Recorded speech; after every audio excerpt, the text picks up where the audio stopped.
صيدلي برضه، مش عارف، انا بحب الصيدلة والله جدا جدا والله. يلا.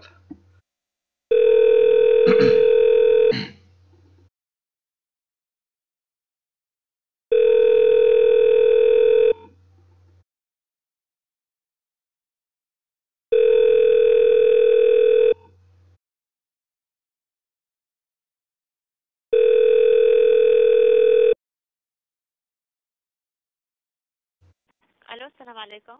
السلام عليكم ورحمة الله وبركاته. وعليكم السلام. لو سمعت معايا الدكتور هسي ولا شنو؟ نعم. الدكتور موجود؟ مين عفوا بده اياه؟ والله يا دكتور انا عندي مشكلة شديدة. طب حضرتك مين عفوا؟ واي دكتور اللي بتحب تحكي معاه؟ اي دكتور يعني، ما عندي مشكلة والله، انا بس يعني عندي سؤال في مشكلة شديدة، مشكلة عجيبة والله مجنناني. طيب ثواني ثواني. اتفضل اتفضل.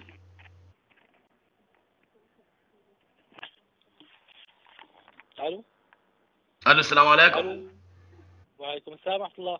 يا دكتور، والله يا دكتور معلش انا اسف على الازعاج، بس انا عندي مشكلة شديدة يعني، وكنت عايز اسألك السؤال او الحل شنو. تفضل. يعني هو السنة انا بس هو محرج شوية والله يا زول، انا كنت في الحمام تمام وكنت ببول، مهم. وبعدين وانا ببول البولة نزلت لونها بنفسجي، فانا اترعبت يا زول، ده شنو؟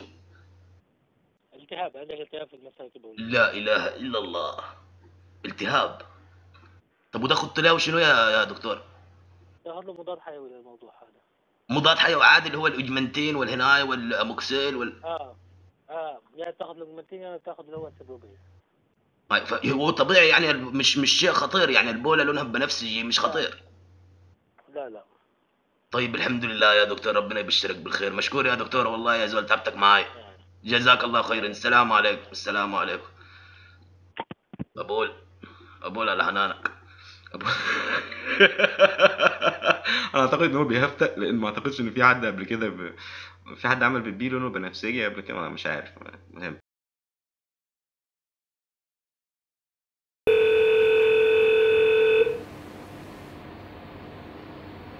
الو.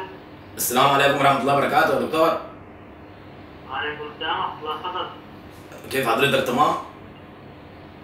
يا يا دكتور، المرة اللي فاتت أنا كلمتك من يومين وقلت لي خد الأنتيبيوتيك على البول، لما كنت بقول لحضرتك إن أنا كنت بقول البول لونه بنفسجي. نعم. فأخدت الأنتيبيوتيك يا دكتور، جاني إمساك عجيب. إمساك عجيب يا دكتور، والله العظيم أنا قاعد في الحمام مثلا بتاع 9 ساعات. والله يا دكتور 9 ساعات. ما في أي شيء. ولا الهواء امساك شديد شديد شديد يا دكتور، والله انا هس كنت فاكر اني هنزل صراصير من كتر الامساك. إيه في حبوب ممكن تستخدمها للإمساك. بس انا هسي كنت داير دواء للبول بنفسي، باخذ هسي دواء للامساك كمان يا دكتور، يعني دويان في نفس الوقت، ده عذاب شديد يا دكتور، كثير يا زول، قول لي يا اخي على الحل. ما بقول لك ممكن تستخدم في حبوب عشان الإمساك. يعني اخذ الانتبيوتيك وبعدين بعد ما اخذ الانتبيوتيك يجيني الامساك وبعدين اخذ دواء للامساك. ما عشان يصير عشان خفيف الإمساك ترى. طيب هسي بس البول ما زال، البول لسه لونه بنفسجي. نعم. البول لسه لونه بنفسجي. لسه ما تغير، ما صار يتحسن. ولا اي شيء يا دكتور، والله دخلت بكره الحمام بقعد في الحمام بحزق لي بتاع 9 ساعات مثلا من الحزق المتواصل، والله يجي لي زي دس. ما في غير انك تروح تكشف عند الدكتور. طيب. طب اروح لدكتور شنو يا دكتور؟ مسالك دكتور، مسالك شرجيه ولا شنو اسمهم شنو دول؟ ما بقول لك عند اسمه عند دكتور طلع مسالك بوليه. تمام، هو مسالك بوليه برضه، اقول له ان انا اخذت الانتبيوتيك وجاني الامساك والهناي. قول له صار معايا كذا واخذت انتبيوتيك كذا وصار معايا كذا.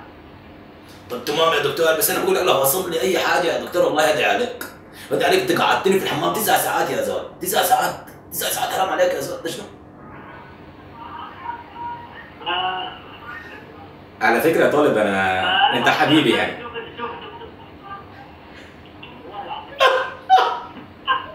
ازيك يا طالب؟ صار اسمه مكتوب في الكارت اللي عندي الطالب، فقال والله العظيم اعتقد ما كان رازع السكه حاجه زي كده يعني، هو هارد لك. انا كنت عايز اقول له والله علشان خاطر ما يبقاش يبقى في سلام النهايه، بس يلا مش مشكله. اللي بعده